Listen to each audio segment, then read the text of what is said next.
السلام علیکم، جاگو دنیا کے ساتھ میں ہوں آپ کی ہوسٹ زی کیو. میرے ساتھ ہمارے انٹرنیشنل اور نیشنل پالیٹکس میں اسپیشلسٹ ہیں، سینئر جرنلسٹ ہیں نذیر ناجی صاحب. ان سے بہت ہم نے انٹرسٹنگ سوال کرنے ہیں، ان کی رائے لینی ہے، تبصرے کرنے ہیں. لیکن سب سے پہلے جو ہماری کل دنیا کیا کہتی ہے جو سیگمنٹ ہے، اس کا سوال اور اس کے اوپینین پول کا رزلٹ آپ کو بتانا ہے. تو جو سوال تھا وہ یہ تھا کہ کیا پاکستان کی سیاسی جماعتوں سے موروثی سیاست، جدی پشتی سیاست کا خاتمہ ہونا چاہیے یا نہیں؟ تو ہمیں 61% عوام نے ہاں کی ہے اور 39% نے نہ کی ہے. آج کا سوال آپ کو بتاتی چلوں، اور خوشخبری یہ ہے کہ آپ آج پورا دن ٹرانسمیشن کے دوران آپ ای میل، کال، ایس ایم ایس کر آپ ہمیں جواب دے سکتے ہیں ہاں یا نہ، اور وہ آپ کو اوپینین پول کا ہم جو رزلٹ ہے وہ ہم کل دیں گے.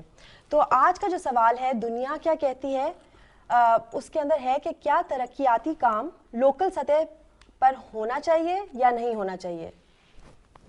کیا ترقیاتی کام لوکل سطح پر ہونا چاہیے یا نہیں؟ ہاں یا نہ کا جواب پلیز ہمیں دیجیے تاکہ ہم کل بتائیں کہ ہماری عوام کی کیا رائے ہے. نذیر ناجی صاحب، آپ مجھے بتائیے کہ آپ کی کیا رائے ہے. میرا خیال ہے کہ جو بلدیاتی نظام ہے گورنمنٹ کو اور ایفیشینٹ کرتا ہے، بلکہ گراس روٹ لیول سے ایفیشینٹ کرتا ہے. آج ہماری پوری تھیم ہی یہ ہے بلدیاتی نظام. ہمارے جو گیسٹ بھی ہیں وہ سارے ناظمین ہیں، تو اس لیے ہم نے سوچا کہ ہم شروع ہی اسی سے کریں. ساری دنیا میں یہ ایک تسلیم شدہ حقیقت ہے کہ جتنا بھی گورننس کا کام چھوٹے لیول تک ڈسٹریبیوٹ کیا جائے اتنا ہی ایفیکٹو اور اتنا ہی فنکشنل ہوتا ہے. جی. اور لوکل باڈیز تو کیا بلکہ ہر قسم کی ایڈمنسٹریشن لوکل باڈیز کے پاس ہوتی ہے. یہاں تک کہ وہ جو ٹاؤن کی ایڈمنسٹریشن ہے، میئر ہوتا ہے یا کچھ بھی کہہ رہے ہیں، چیئرمین، اس کے پاس پولیس بھی ہوتی ہے، اس کے پاس لوکل ایڈمنسٹریشن بھی ہوتی ہے، اس کے پاس لا اینڈ آرڈر بھی ہوتا ہے، اس کے پاس ڈیولپمنٹ بھی ہوتا ہے، اپنے ٹیکسز ہوتے ہیں اس کے، اور فیڈرل گورنمنٹ سے اس کو تھوڑی بہت گرانٹ ملتی ہے. باقی وہ اپنے ریسورسز خود جنریٹ کرتے ہیں اور خود وہاں خرچ کرتے ہیں. اس کا فائدہ یہ ہوتا ہے کہ جن لوگوں نے پیسہ دیا ہے انہی پر اس نے خرچ ہونا ہے. ٹھیک ہے. اور وہ اس پہ نظر بھی رکھتے ہیں. اچھا، یہ جو پبلک اکاؤنٹ سیل ہے انہوں نے ایک سٹیٹمنٹ دی ہے.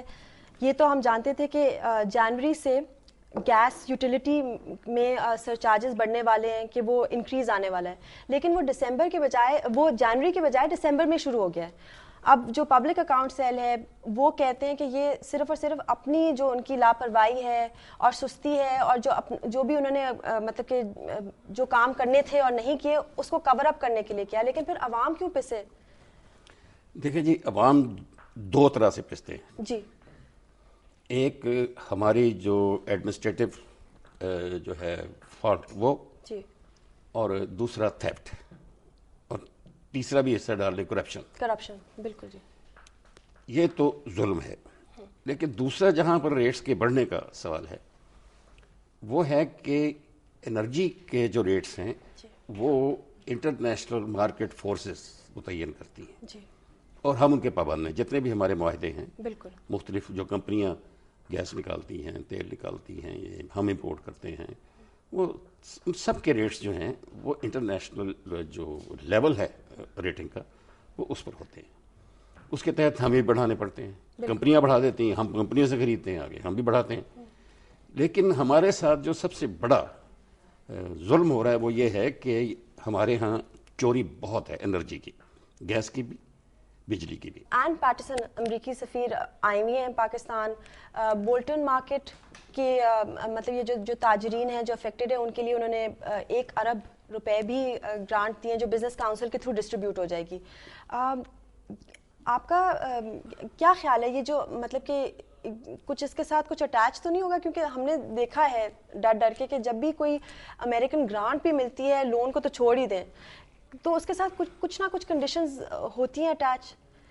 اور اتفاق جی ایک گڈ ول تو بہرحال اٹیچ ہوتی ہے، بہت اچھی بات ہے، ہم شکر گزار ہیں. لیکن گرانٹ واحد چیز ہے جی جس میں کوئی شرط نہیں ہوتی. اچھا. کیونکہ چھپی اس بھی کو نہیں، آپ چھپی ہوئی مطلب ہے آپ کو دینے سے پہلے کوئی بات منوانے تو منوا لیں، لیکن جب گرانٹ دے دی تو آپ کے پاس آ گئی، پھر آپ کیا کریں گے؟ بالکل. اس لیے جو چیزیں اس طرح کی جو چیزیں ہوتی ہیں، کنڈیشنلٹیز جہاں آتی ہیں وہ لون پہ ہوتی ہیں. جی. وہ مختلف آپ کے جو فیوریبل سودے ہوتے ہیں، مثلا آپ کو ہتھیار بڑے اچھی ٹرم سے مل جاتے ہیں، لیکن اس میں ڈلیوری روک دیتے ہیں، ڈیلے کر دیتے ہیں، ضرورت کے مطابق. جیسے F-16 ہمارے روک دیے گئے تھے, 65 میں ہمارے اسپیئرس روک دیے گئے تھے. تو یہ لیوریج تو جو بھی ڈونر ہوتا ہے وہ اپنے ہاتھ میں رکھتا ہے. گرانٹ واحد چیز ہے جس میں کوئی لیوریج نہیں ہوتی. ٹھیک ہے, وہ تو آپ نے ان کو دے دیا کہ اچھا یہ آپ خود خرچ کر لیں. بہت اچھی بات یہ امدادی رقم, امدادی رقم جو ہے یہ اصل امداد ہے. لیکن ہمارے ہاں تو اس کو قرضے کو بھی امداد کہتے ہیں, امریکن ایڈ. یہ کہا کہ امریکن ایڈ نہیں ہے وہ, بالکل, مگر پھر بھی ہاں ایڈ نہیں ہے, وہ لون ہے. اچھا, وہ ہلری کلنٹن نے ساتھ میں ایک سٹیٹمنٹ دی وہاں بیٹھ کر کہ جب تک بے روزگاری اور جب تک لوگوں کی حالات زندگی بہتر نہیں ہوگی تو تب تک دہشت گردی مٹ نہیں سکتی. یہ بہت ہی اوور سمپلیفیکیشن ہے. یہ تو میں آپ کو کہہ رہی ہوں کہ صبح ہے. ہاں سب کو پتہ ہے صبح ہے. انگلینڈ میں کون سی بے روزگاری ہے جی, اور خاص طور پہ جو لوگ انگلینڈ کے ملوث نظر آئے ہیں اس میں وہ اچھے خاصے کھاتے پیتے گھروں کے تھے, اعلیٰ تعلیم یافتہ تھے. تو فائنینشیل پرابلم تو کی نہیں. ہیلو, السلام علیکم. جی السلام علیکم. وعلیکم السلام. مجھے بتائیے کہ آپ کا کیا سوال ہے اور آپ کون بول رہے ہو, کہاں سے؟ ہم پہلے ناظمین کے متعلق مطلب بات کر رہے تھے جی, تو انہوں نے کہا تھا کہ سم ٹائمز وہ ورک کرتے ہیں اچھے جہاں وہ پروگریس شو کرتے ہیں. اٹ ڈپینڈس کہ وہ کیا کر رہے ہیں. بیسیکلی ان پہ چیک اینڈ بیلنس نہیں ہے. ہمارے جو ناظم صاحب ہیں ان کا ٹینیور ختم ہونے والا ہے اور وہ مشرف کے دور میں بھی رہی ہیں, نواز شریف مطلب یہ زرداری صاحب کے بھی دور میں ہیں. اور یہ ہے کہ انہوں نے واٹر سپلائی کا ایک جو ابھی انفراسٹرکچر ہمارے بچھایا جا رہا ہے وہ ہمارے ایم پی صاحب کروا رہے ہیں. تو ناظم صاحب تو کچھ نہیں کروا رہے, ان کے پاس بجٹ بھی تھا, سب کچھ تھا, انہوں نے کچھ نہیں کیا. دوسرا, انرجی کے متعلق میرا سوال یہ ہے کہ جب تک ہم اپنی بیس گراؤنڈ نہیں تیار کریں گے, اپنے پاؤں پہ انرجی نہیں بنائیں گے, مطلب خود اپنا انفراسٹرکچر انرجی کا نہیں بنائیں گے, کبھی نہیں کر سکتے. ہم پیٹرولیم یا گیس پہ کیسے ریلائی کر سکتے ہیں جبکہ ہمارے پاس ریسورسز نہیں ہیں؟ تو ہمیں اپنے ریسورسز بلڈ کرنے ہوں گے. تھوڑا سا ناجی صاحب اس پہ کچھ کہیں گے؟ شکریہ جی, تھینک یو. جی اس پر میں پہلے تو یہ عرض کر دوں ناخوش ہیں یہ ناظم سے. نہیں ناخوش نہیں, انہوں نے تجویز کیا ہے کچھ خرابیوں کو دور کرنے کے راستے اور خواہش کا اظہار کیا ہے کہ ایسا ہو جائے. اور خواہشیں کرنا ہی اچھی بات ہوتی ہے کیونکہ خواہش کریں گے تو کوئی عمل ہوگا.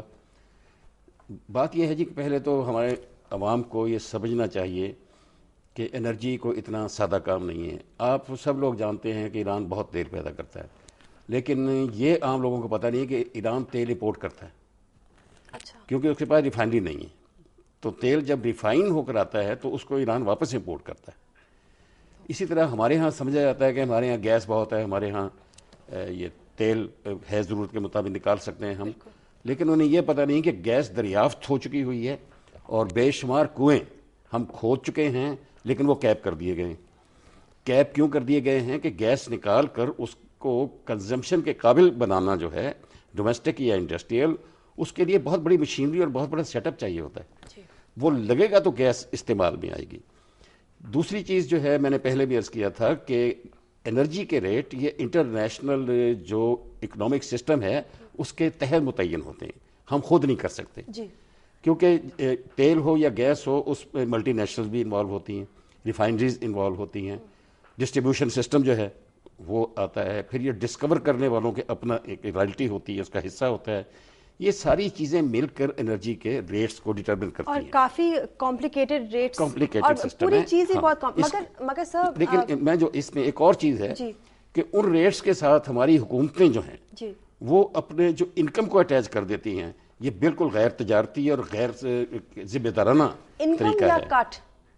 نہیں جی نہیں, یہ ہوتا ہے یہ انکم کا حصہ بنا لیتی ہیں. مثلا پیٹرول پر جو ٹیکس ہے وہ تو آپ لے لیں, سیل ٹیکس لے لیں, ٹھیک ہے, لیکن انہوں نے جو 7 8 10 روپے 12 روپے پر لیٹر اضافی قیمت رکھی ہوئی ہے جس کی کوئی پوچھ گچھ نہیں ہے, نہ پارلیمنٹ ان سے پوچھ رہی ہے, ناجی صاحب نہ کوئی اور پوچھ رہا ہے. آپ کا بہت بہت شکریہ کہ آپ آئے, آپ نے اپنے ویوز دیے. انشاءاللہ آپ آتے رہیں گے اور مطلب کہ ہمارے ویورز سے بھی ان کے سوالوں کے جواب, اور اس طرح سے مطلب کہ جو آپ کا ویو پوائنٹ ہے وہ بھی بہت ضروری ہے عوام کے لیے بھی اور میرے لیے بھی. سو تھینک یو سو مچ سر. شکریہ جی, آپ نے یاد کیا. بالکل جی, اور انشاءاللہ آپ آتے رہیں گے. اور اس وقت ہم جاتے ہیں ایک چھوٹی سی بریک پہ.